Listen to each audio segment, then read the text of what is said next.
సభ్యులు భానుప్రకాష్ గారు. నమస్కారం అధ్యక్ష.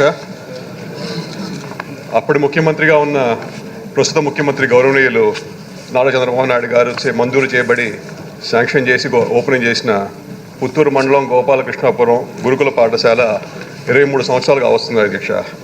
అక్కడ పాఠశాలతో పాటు ఇంటర్మీడియట్ కూడా శాంక్షన్ చేశారు అధ్యక్ష 2007లో.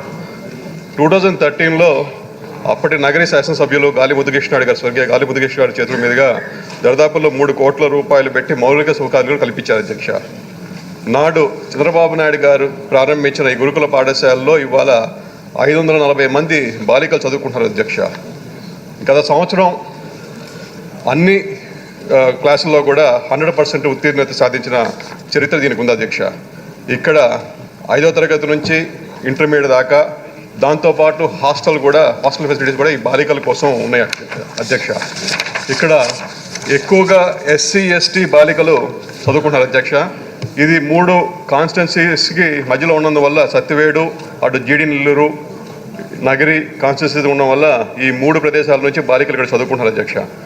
ఈ గురుకుల పాఠశాలలో ఇంటర్మీడియట్ సిఈసి హెచ్ఈసి గ్రూపులు ఉన్నాయి అధ్యక్ష. అలాగే మనం చూసాం ఈ గత 5 సంవత్సరాల్లో పూర్తిగా నిర్లక్ష్యానికి గురై ఈ స్కూలు నిజంగా చెప్పాలంటే చాలా దీనాల అవస్థలో ఉంది అధ్యక్ష. ఈ విద్యార్థులు ఇక్కడ చాలా అంటే భద్రత కానీ అవసరాలు కానీ చాలా రిక్వైర్మెంట్స్ అయితే ఉన్నాయి అధ్యక్ష. ఇక్కడ ముఖ్యంగా ఇంటర్మీడియట్ ఎడ్యుకేషన్లో మనం సైన్స్ గ్రూపులు కూడా ఇంట్రడ్యూస్ చేస్తే బాగుంటుంది అధ్యక్ష. ఇటీవల కాలంలో ఇక్కడ భారీ వర్షాలకి ప్రహరీ కూడా మొత్తం కూడా కూలిపోయింది అధ్యక్ష. అక్కడ ఈ బాలికల భద్రత కోసం దాన్ని ఇమ్మీడియట్గా దాన్ని రెక్టిఫై చేయాల్సిన అవసరం ఎంత ఉంది. ఎందుకంటే అక్కడంతా కూడా 540 మంది బాలికలు అక్కడ చదువుకుంటున్నారు అధ్యక్ష.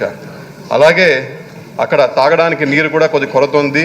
ఆడ కూడా బాలికలకి కావాల్సిన సదుపాయాలు కూడా, అలాగే నీటి పైపులు, డ్రైనేజ్ పైపులు ఇవన్నీ కూడా పూర్తిగా దెబ్బతిన్నాయి. దాన్ని కూడా మరమ్మతులు చేయమని చెప్పి మీ ద్వారా గవర్నమెంట్ని అభ్యర్థిస్తున్నారు అధ్యక్ష. అలాగే అక్కడ 540 మంది బాలికలు చదువుకున్నందుకు అక్కడ 4 తరగతి గదులు కూడా అడిషనల్ తరగతి గదులు కూడా రిక్వైర్మెంట్ ఉంది. దాన్ని కూడా మనం చేయాల్సిన అవసరం ఎంతో ఉంది అధ్యక్ష. అలాగే ఐటీ తరగతుల కోసమని ఫైబర్ నెట్ ద్వారా ఇంటర్నెట్ కూడా ప్రొవైడ్ చేస్తే అక్కడ వాళ్ళకి ఆ సదుపాయం కల్పించడం అవుతాం. బోధనాతర సిబ్బంది కూడా చాలా కొరత ఉంది. దాన్ని కూడా మనం ఫుల్ఫిల్ చేయగలని చెప్పి మీ ద్వారా అభ్యర్థిస్తున్నారు. థ్యాంక్ యూ అండి. చంద్ర గారు, భారతపురం ఎమ్మెల్యే గారు. అధ్యక్ష ధన్యవాదాలు. అధ్యక్ష, ఈ గురుకుల పాఠశాల అనేది స్వర్గీయ నందమూరి తారక రామారావు గారు అప్పట్లో ప్రారంభించడం జరిగింది అధ్యక్ష. మీ అందరికీ తెలిసిందే, ఒకప్పుడు రాజులు రాజకుమారులను అందరినీ గురుకులాలకు పంపించేవారు. అలాంటి కాన్సెప్ట్లో తీసుకురావడం, ఈ ఎస్సీ ఎస్టీ బీసీలకు కూడా 3 వింగులుగా తయారు చేయడం. అయితే అంబేద్కర్ అనేది ఖచ్చితంగా ఎస్సీలకి ఎస్టీలకి వర్తిస్తుంది అధ్యక్ష. నేను చాలా ప్రౌడ్గా చెప్పగలుగుతాను అధ్యక్ష, ఈ హౌస్లో ఉన్న వ్యక్తిని, ఒకప్పుడు గురుకుల పాఠశాలలో చదువుకున్న వ్యక్తిని, సోషల్ వెల్ఫేర్ స్కూల్ నుంచి వచ్చానని విజయనగరం దగ్గర కొప్పర్లు అనే స్కూల్లో చదువుకున్నాను అధ్యక్ష. ఇది తెలుగుదేశం గవర్నమెంట్లో తీసుకొచ్చిన ఒక గొప్ప స్కూల్స్ అధ్యక్ష. తల్లిదండ్రులు ఆర్థికంగా ఇబ్బందిగా ఉండేటప్పుడు పిల్లల్ని ఆ స్కూల్కి పంపించేవారు అధ్యక్ష. ఒకప్పుడు ఈ స్కూల్లో అడ్మిషన్ రావాలంటే దాదాపుగా 60 సీట్లకు 500 మంది పోటీ పడేవారు అధ్యక్ష. ఎగ్జామ్ రాసి ఎగ్జామ్ పాస్ అయితే కానీ అడ్మిషన్ వచ్చేది కాదు. ఇప్పుడు పరిస్థితి ఎలాగుందంటే అధ్యక్ష, అసలు ఎగ్జామ్ రాయడానికి కూడా పిల్లలు లేరు. ప్రధాన కారణం ఏంటంటే అధ్యక్ష, స్కూల్లో మౌలిక వసతులు అసలు లేవు అధ్యక్ష.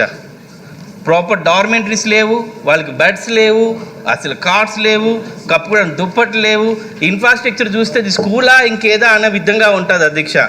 ఒకప్పుడు ఇక్కడి నుంచి మనకి శంకర్ అని ఇంతకుముందు ఏషియన్ గేమ్స్లో మెడల్ తీసుకొచ్చిన వ్యక్తి ఉన్నారు. ఇదే స్కూల్స్ నుంచి ఐఏఎస్ ఐపీఎస్ లైన్ ఉన్నారు అధ్యక్ష. ఈ స్కూల్ పైన ప్రత్యేక శ్రద్ధ వహించాల్సిన అవసరం ఉంది అధ్యక్ష. మన 10th క్లాస్ విషయం చూసుకుంటే ఈ స్కూల్ నుంచి వచ్చే వాళ్ళకి 95% ఎక్కువగానే ఉత్తీర్ణత ఉంటుంది. అంటే ఈ మోడల్ స్కూల్ని తీసుకొచ్చిన స్వర్గీయ ఎన్టీ రామారావు తీసుకురావడం, ఈ స్కూల్పై ప్రత్యేక శ్రద్ధ వహించాల్సిందిగా మీ ద్వారా మన మంత్రి గారికి తెలియజేయడం జరుగుతుంది అధ్యక్ష.